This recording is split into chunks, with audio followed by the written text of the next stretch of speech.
I know how to heal him, autistic boy tells farmer. He's skeptical but then cries. Robert Thompson wiped the sweat from his brow as he watched his horse Thunder lying in the stable for 3 days, refusing to get up.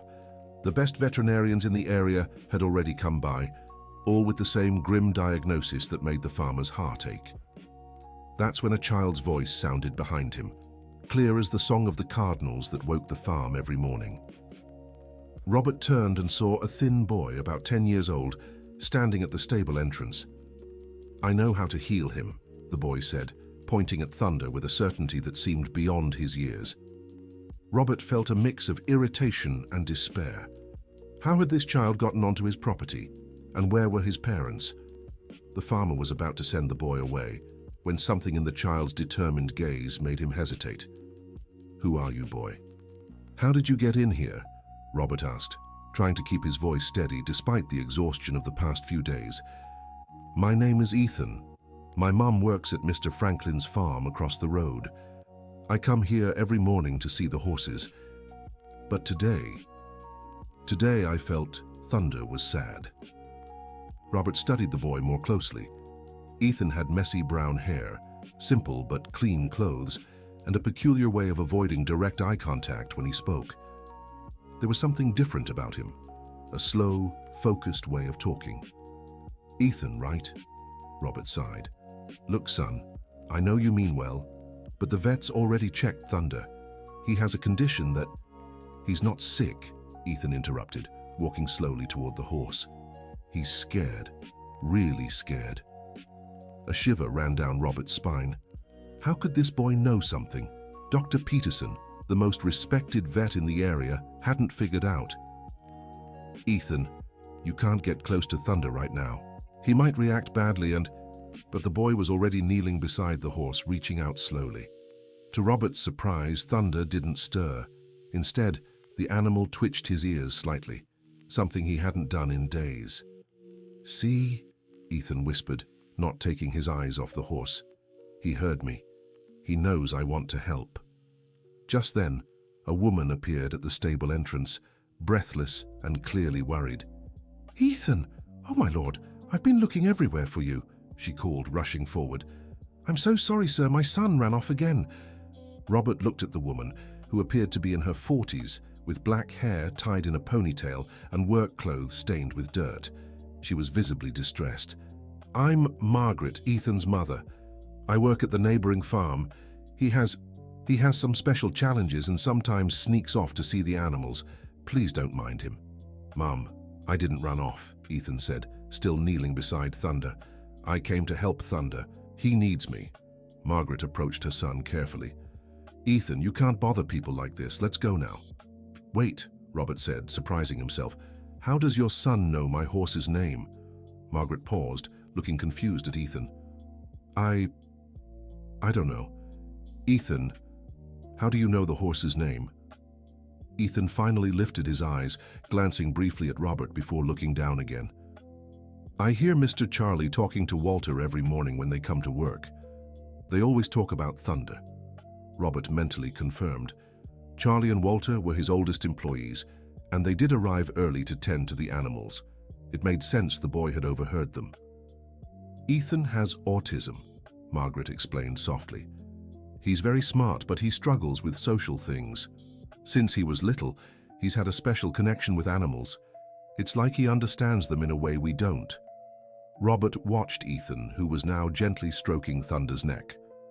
The horse, who had been listless and down for days, seemed to respond to the boy's touch. Dr. Peterson said Thunder has a neurological condition, Robert murmured, more to himself than to the others, that he's lost his balance and won't be able to get up again. The doctor's wrong, Ethan said with a conviction that left everyone silent. Thunder didn't lose his balance.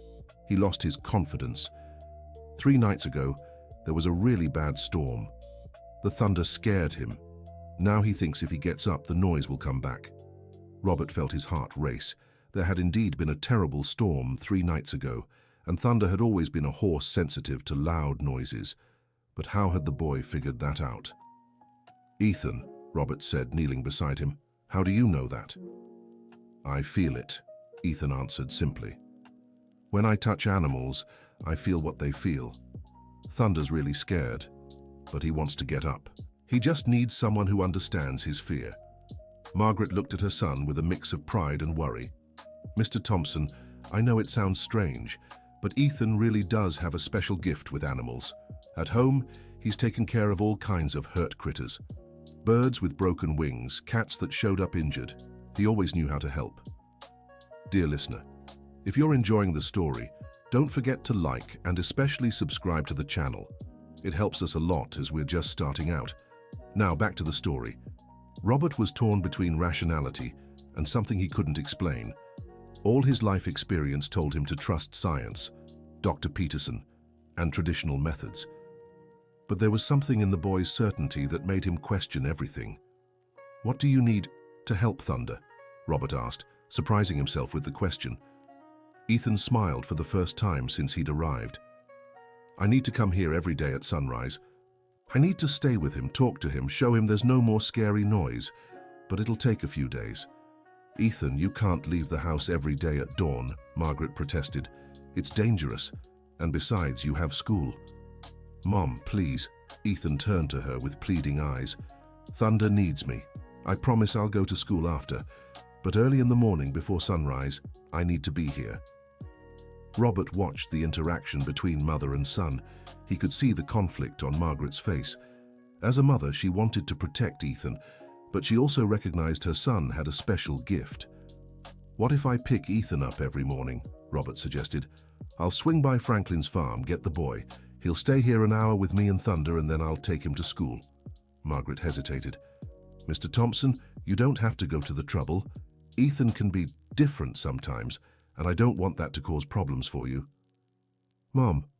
Ethan stood and touched Margaret's arm. I'll behave. I promise. But Thunder needs me. Robert looked at Thunder, whose eyes were now open and alert, something that hadn't happened in days. Maybe there was something science couldn't explain. Maybe it was worth a try. All right, Robert said. We'll try it for a week. If I don't see any improvement in Thunder, we stop. Deal? Ethan grinned and nodded. Deal. Thank you, Mr. Thompson. Thunder's gonna be okay, I promise. As Margaret and Ethan got ready to leave, Robert kept watching Thunder. The horse seemed more alert, more present. Maybe it was just his imagination, but he felt there was a tiny spark of hope in the animal's eyes. The next day, at 5:30 in the morning, Robert drove his pickup truck to the neighboring farm.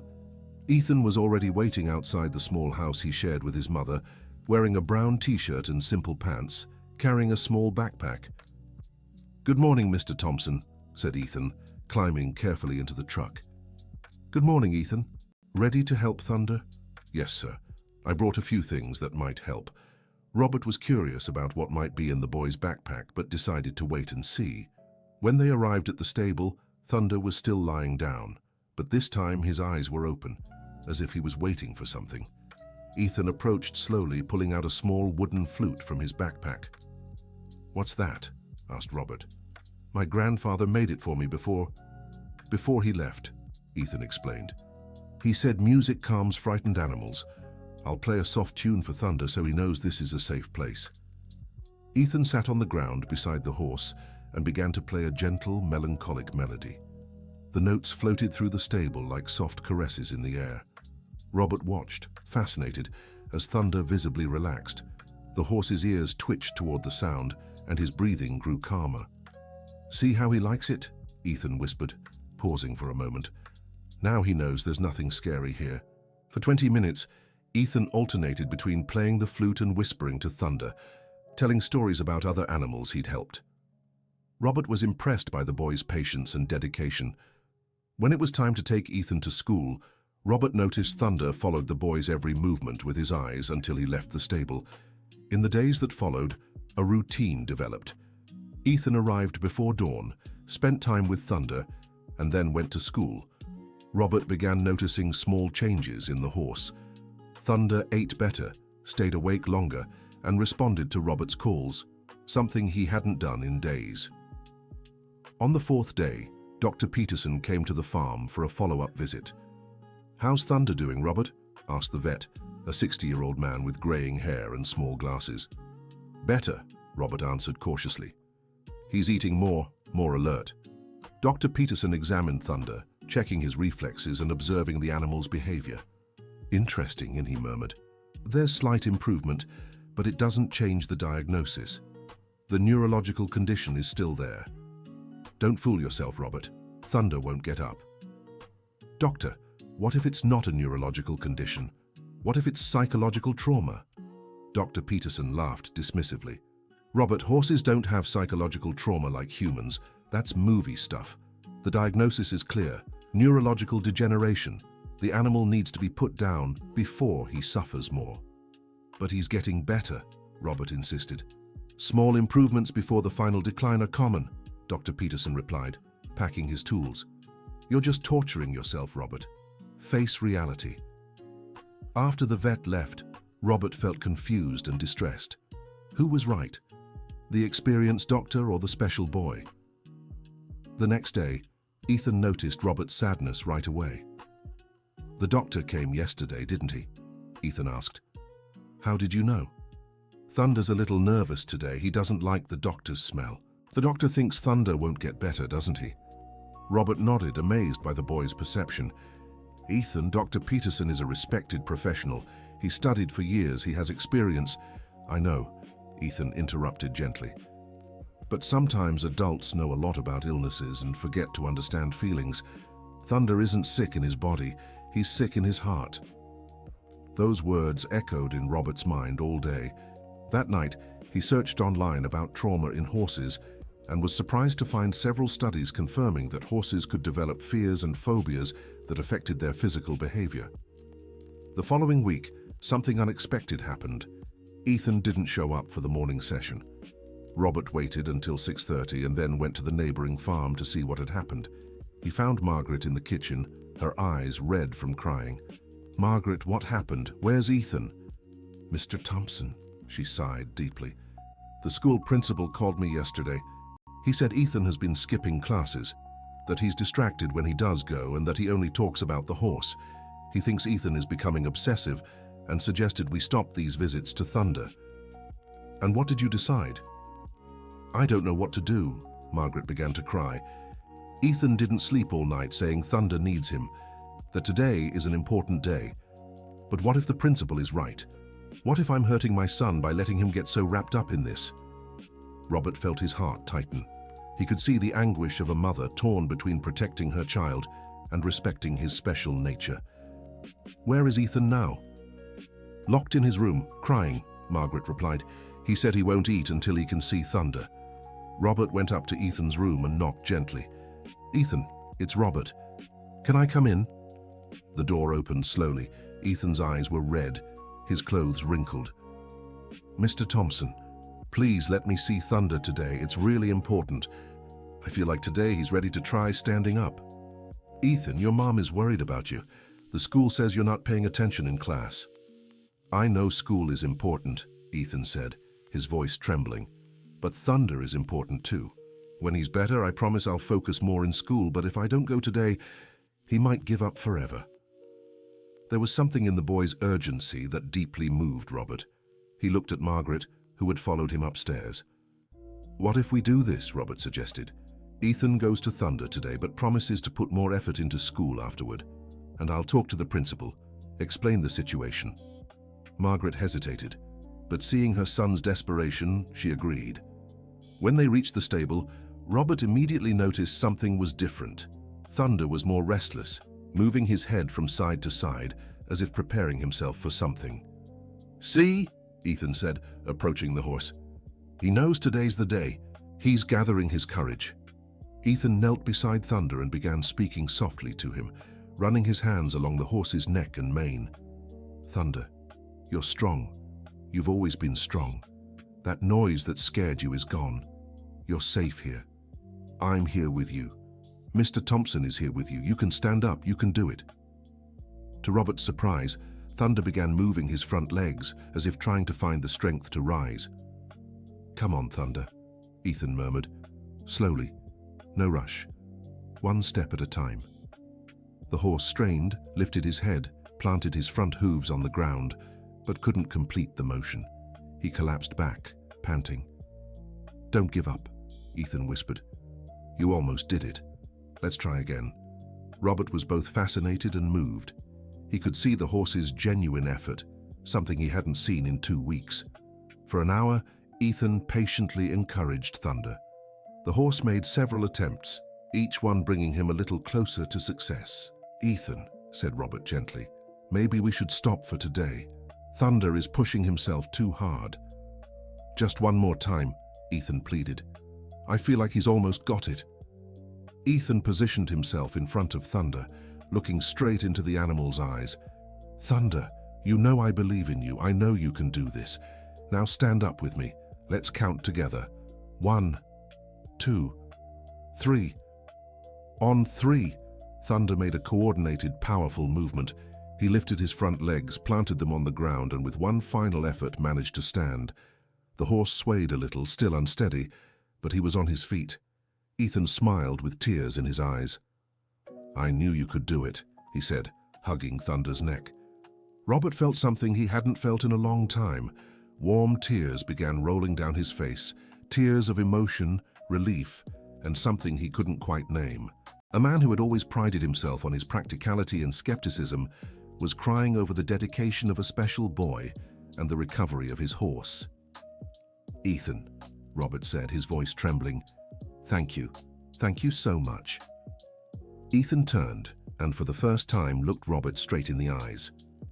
Thank you for trusting me, Mr. Thompson. Thank you for letting me help. In the days that followed, news of Thunder's recovery spread quickly through the rural community. Some people were amazed, others skeptical. Dr. Peterson, when he heard, insisted it must have been a misdiagnosis. But Robert didn't care about others' opinions. He had witnessed something special, something that had changed his perspective on many things. Dear listener, if you're enjoying the story, don't forget to like and especially subscribe to the channel. It helps us a lot as we're just starting out. Now continuing.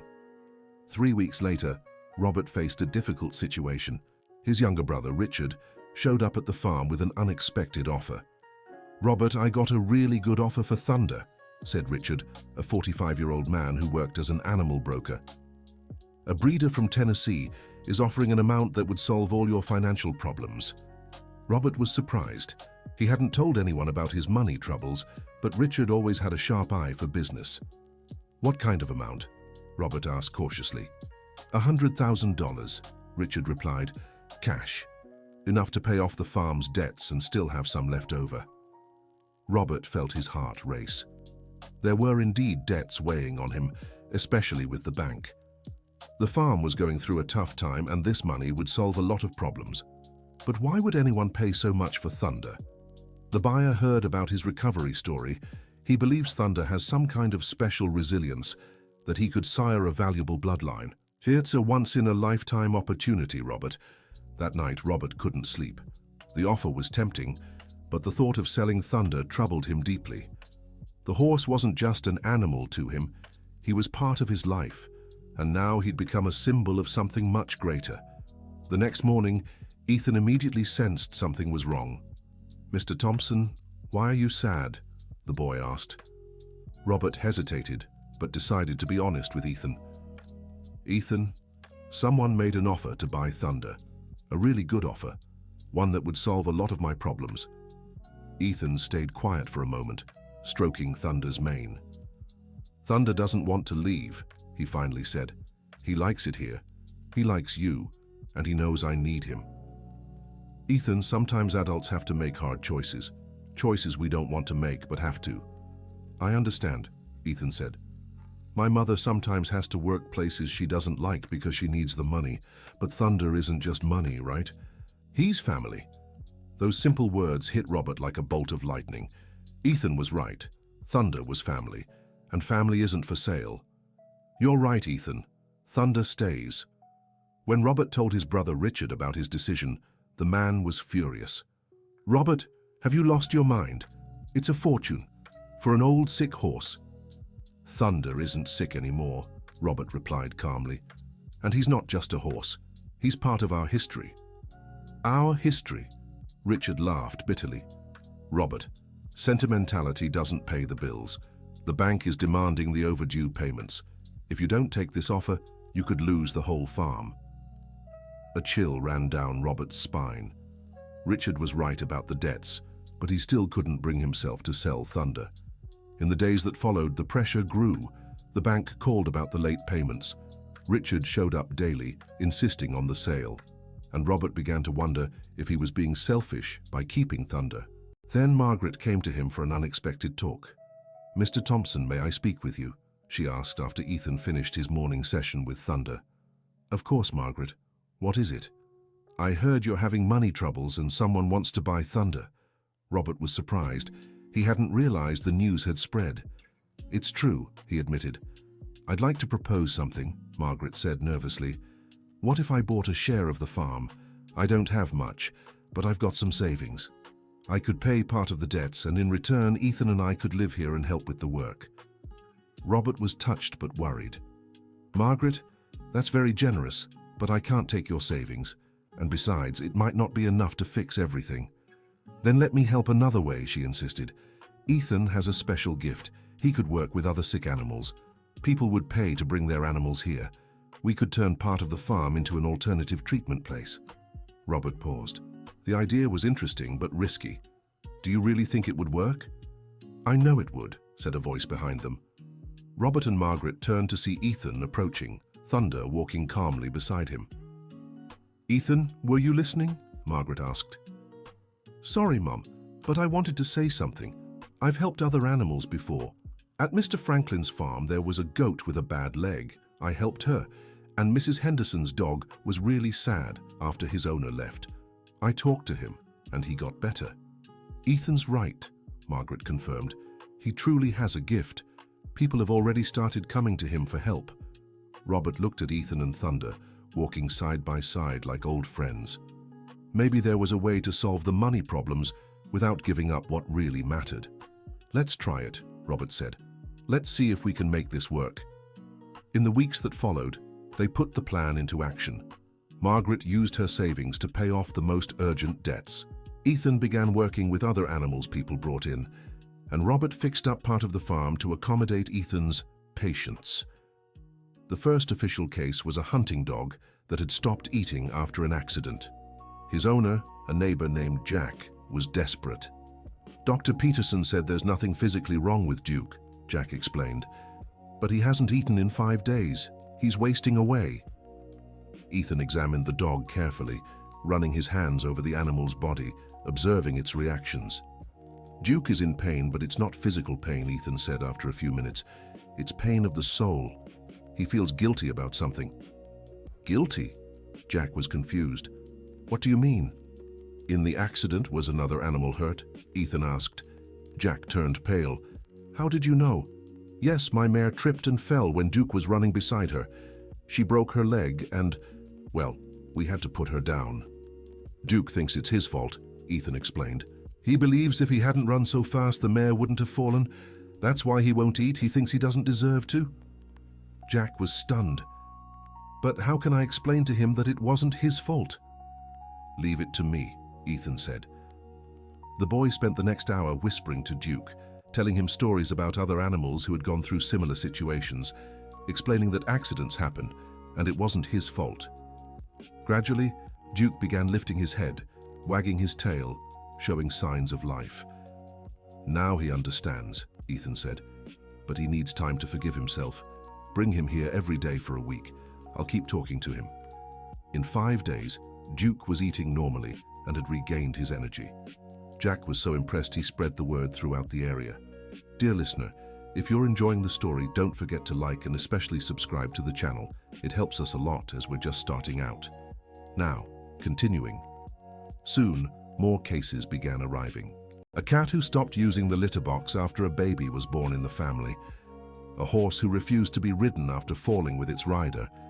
A cow who stopped producing milk after losing her calf. Ethan treated each case with patience and dedication.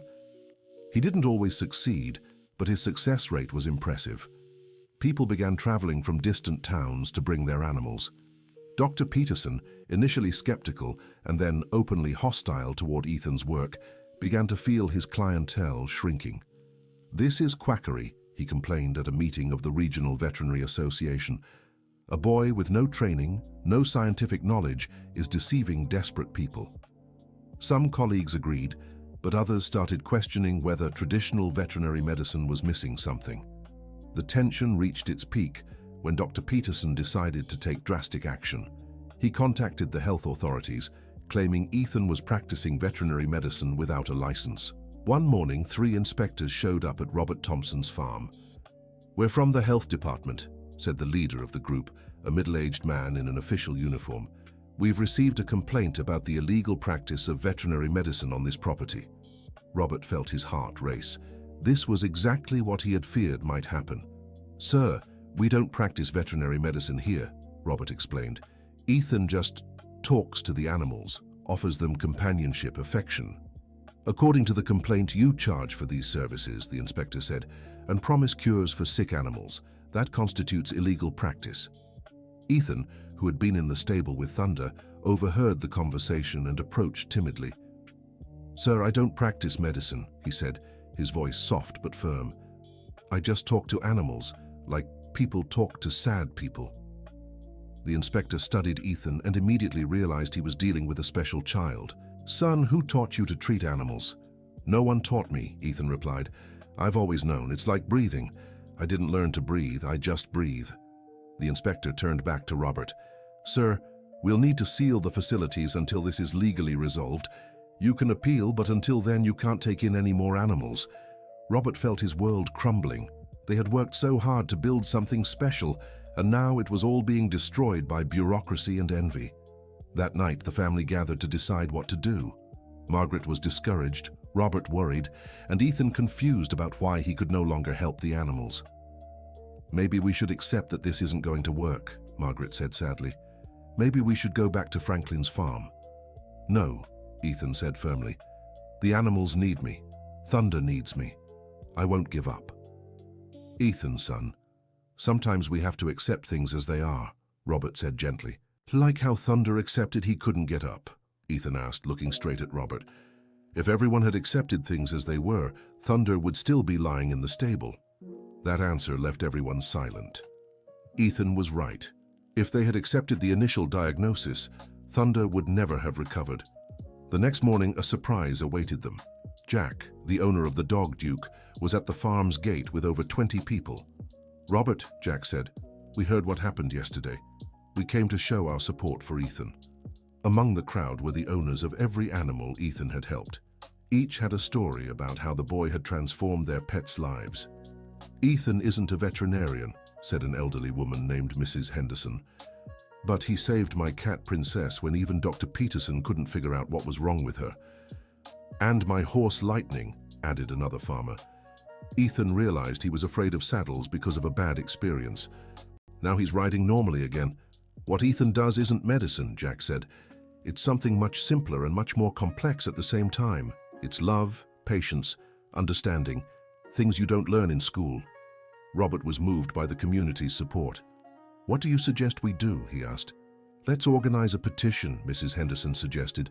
"Let's show the authorities that the community stands behind Ethan's work, and let's find a lawyer to help with the legal issue." In the following days, the community mobilized. The petition gathered over 200 signatures. A young lawyer from town, Dr. Richardson, offered to help pro bono, impressed by the story. "Technically," Dr. Richardson explained, "Ethan isn't practicing veterinary medicine. He doesn't diagnose illnesses, prescribe medication, or perform surgeries. He provides behavioral therapy, which is a gray area in the law."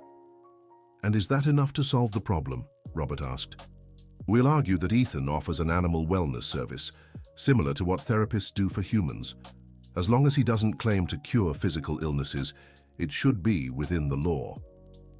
Meanwhile, Dr. Peterson intensified his campaign against Ethan. He gave interviews to local newspapers, warning about the dangers of unscientific treatments. "Quackery is quackery," he declared in one interview. "It doesn't matter if it comes from an adult or a child. They're playing with animals' lives." But Dr. Peterson's strategy backfired. The interviews caught the attention of a reporter from a Louisville television station who decided to dig deeper into the story. The reporter, named Brian, spent a week in the area interviewing people from both sides. He spoke with Dr. Peterson, Ethan, pet owners, and even consulted animal behavior experts from universities. The news segment that aired surprised everyone. Brian showed that although Ethan didn't have formal academic training, his methods had real scientific basis. He consulted ethologists, animal behavior specialists, who confirmed that many behavioral issues in animals could be treated through desensitization and positive conditioning techniques. What this boy does intuitively, explained a professor from the University of Kentucky in the segment, is very similar to the techniques we teach in our ethology courses. The difference is that he has an exceptional natural sensitivity for understanding animals' emotional needs. The segment also revealed something no one expected. Dr. Peterson had recently lost several clients, not just to Ethan, but due to problems in his own work. There were complaints of misdiagnoses and inadequate treatments. After the segment aired, the situation changed completely. Health authorities lifted the restrictions, acknowledging that Ethan wasn't practicing veterinary medicine, but offering behavioral therapy. Dr. Peterson, on the other hand, began facing an investigation by the Veterinary Medical Board because of the complaints that surfaced. But the most important victory for Ethan wasn't legal or professional, it was personal. One afternoon, an elderly couple arrived at the farm carrying a cardboard box. "We're Emma's parents," said the man, a gentleman with white hair and kind eyes. "Our daughter has autism, like Ethan. She's older, 20 years old, but she's never been able to communicate well with people. We heard about Ethan on TV and brought him a gift." Inside the box was a small, frightened, mixed-breed puppy. "Emma found this abandoned puppy," the woman explained. "She took care of him, but our apartment is too small. Emma said she wanted to give the puppy to the boy who talks to animals." Ethan knelt and carefully picked up the puppy. The little animal trembled for a moment, but soon calmed in the boy's arms. "What's his name?" Ethan asked. "Emma hasn't named him yet," the father said. "She said whoever received him should choose." Ethan studied the puppy closely, noticing his floppy ears and expressive eyes. "Hope," he said. "His name is Hope." At that moment, something special happened. Emma, who had stayed in the car out of shyness, decided to step out and approach. She walked slowly toward Ethan and, for the first time in her life, looked directly into another person's eyes. "Thank you for taking care of Hope," she said, her voice soft but clear. Ethan smiled and reached out to Emma. "Want to see where he'll live?" Emma nodded, and together with Ethan, she toured the farm. The two talked about animals, their experiences, and what it was like to be different in a world that didn't always understand their way of seeing things. Emma's parents were moved to see their daughter interacting so naturally with Ethan.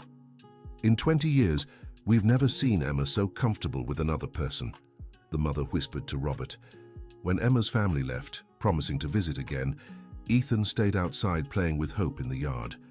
Robert watched from a distance, reflecting on everything that had happened in the past few months. "What are you thinking about?" Margaret asked as she approached. "I'm thinking about how quickly life can change," Robert replied. "A few months ago, I thought I was going to lose Thunder. I thought I'd lose the farm. I thought I was alone in the world. And now? Now I have a family," Robert said, smiling. "The two of you, Thunder, Hope, and all the animals Ethan helps. I have a community that supports me. I have a purpose bigger than just keeping the farm running." Margaret was deeply moved. "Robert, you saved Ethan just as much as he saved Thunder. You believed in him when no one else did. You gave him the chance to use his gift." "Actually," said Robert, "I think Ethan saved us all. He taught me there are things more important than money or social conventions. He taught me about faith, about believing in the impossible."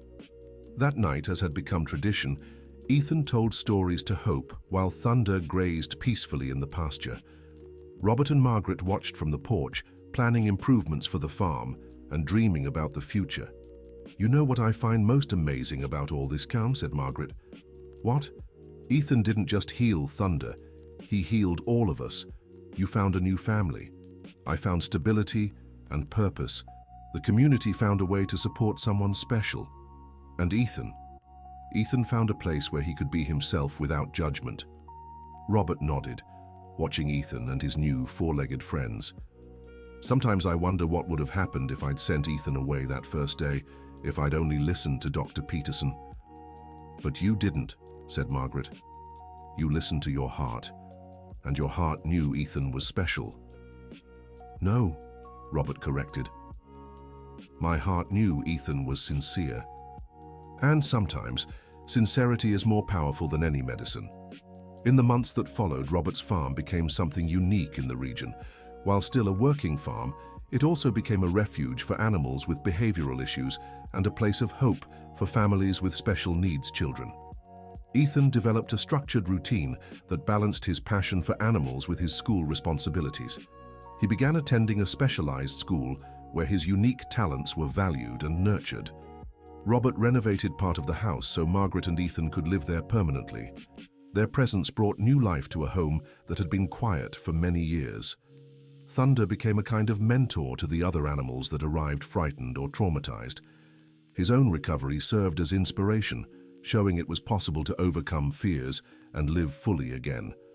Hope grew quickly and proved to be the perfect companion for Ethan. The dog seemed to understand instinctively when his owner needed quiet company or when it was time to play. The most significant transformation, however, happened in the community itself. Ethan's example inspired people to be more open and understanding toward those who were different. Other families with special needs children began feeling more accepted and supported. One Sunday afternoon, 6 months after Ethan's first visit with Thunder, the farm welcomed special guests. Emma and her parents returned, but this time they weren't alone. They brought 3 other families with autistic children. We started a support group in Louisville, explained Emma's father. When we told them about Ethan and your farm, other families wanted to visit. We hope you don't mind. Robert and Margaret were happy to host them. Ethan, shy at first with so many new people, soon relaxed when he realized the other children understood him. Together, the children interacted with the farm animals in ways that even surprised Ethan. Each had their own way of communicating with the animals, their own perceptions and sensitivities. It's like they speak a language adults have forgotten, Robert observed to Margaret. Maybe they haven't forgotten, she replied. Maybe they never learned. Maybe they need teachers like Ethan to remind them. At the end of the day, as the families prepared to leave, Emma's father made an unexpected proposal. Robert, Margaret, what would you say if we arranged regular visits? Once a month, we'd bring the kids to spend a weekend here. We could call it Connection Weekend. The idea was met with enthusiasm by everyone. Soon, a new routine was established. Once a month, the farm transformed into a special refuge where children with autism and their families could relax, learn, and connect with nature and the animals. Ethan naturally became the leader of these activities, teaching other children how to communicate with the animals and sharing his calming and bonding techniques. During one of these special weekends, something unexpected happened. Dr. Peterson showed up at the farm. Robert tensed when he saw the veterinarian approaching, but Ethan reacted differently. Dr. Peterson, Ethan said, walking up to the man, did you come to see how Thunder is doing? Dr. Peterson looked visibly uncomfortable, but there was something different in his demeanor. He seemed humbler, less arrogant. Ethan, he said softly, I came here to apologize and to learn. Everyone was surprised by his words. Over the past few months, I've had time to reflect on everything that happened, Dr. Peterson continued. I realized my pride blinded me to something important. You truly have a special gift, and I was wrong to try to diminish it. Ethan listened patiently, showing no resentment. Doctor, you help animals too, just in different ways. I'd like to learn your methods, Dr. Peterson said. If you'll allow me, I'd like to collaborate. I can handle the medical side when needed, and you can take care of the emotional side. Robert looked at Ethan, leaving the decision up to the boy. Okay, Ethan said simply. But you have to promise me one thing. What? Promise you'll listen to the animals with your heart, not just with your instruments? Dr. Peterson smiled, and for the first time in months he seemed genuinely happy. I promise. This unexpected collaboration ended up benefiting everyone. Dr. Peterson brought medical knowledge that complemented Ethan's intuition. Together, they were able to provide more comprehensive care for the animals. More importantly, Dr. Peterson became an advocate for Ethan's work, using his professional credibility to educate other veterinarians about the importance of emotional aspects in animal health. A year after Ethan and Thunder's first meeting, the farm was unrecognizable. What had started as a traditional rural property had become a leading center for animal-assisted therapy. Ethan, now 11, had developed his skills impressively. He not only worked with domestic animals, but also helped injured wildlife in partnership with the local zoo. Thunder, fully recovered, had become the farm's symbol. His story inspired visitors and proved that recovery was always possible, no matter how impossible it seemed. Robert had completely transformed his perspective on success and purpose. He discovered that true wealth wasn't in money, but in the lives they could touch and change. Margaret found not only financial stability, but also a sense of purpose she'd never experienced before. She became the coordinator of the farm's therapeutic activities and an advocate for the rights of people with autism. One special morning, exactly a year after their first meeting, Ethan was in the stable with Thunder when Robert approached. "Ethan, do you remember what you said on the first day you came here?" "I said I knew how to heal Thunder," replied Ethan, stroking the horse's mane. "Yes," said Robert, his voice trembling. "But you did much more than that. You healed all of us." Ethan looked at Robert with his deep, wise eyes. "I didn't heal anyone, Mr. Thompson. I just showed everyone that the cure was already in their hearts. Sometimes we just need someone to remind us." At that moment, Hope came running toward them, followed closely by 3 puppies Robert had recently adopted. Margaret appeared in the barn doorway, smiling at the scene. "Breakfast is ready," she said, "and we have visitors arriving in an hour." As they walked together toward the house, Robert reflected on the incredible journey that had begun with a brave boy saying, "I know how to heal him." Ethan hadn't just healed Thunder, he had healed a broken family, a divided community, and shown everyone that true magic wasn't in scientific methods or advanced techniques, but in the human ability to love, understand, and never give up on hope. The sun rose over the farm, lighting up a new day full of possibilities. Thunder galloped freely in the pasture, Hope played with the other dogs, and Ethan prepared for another day, helping animals and people find their way back to happiness. In the heart of Kentucky, a small farm had become proof that miracles still happen, especially when we have the courage to believe in wisdom that comes from the most unexpected places. The end of the story. Now tell me what you thought of this story and where you're watching from. If you have something to share with us, leave your heartfelt words in the comments. Do you believe Ethan truly had a special gift? We'd love to hear your thoughts. Thank you so much for joining us. Don't forget to like the video and, most importantly, subscribe to the channel so you don't miss other heartwarming stories.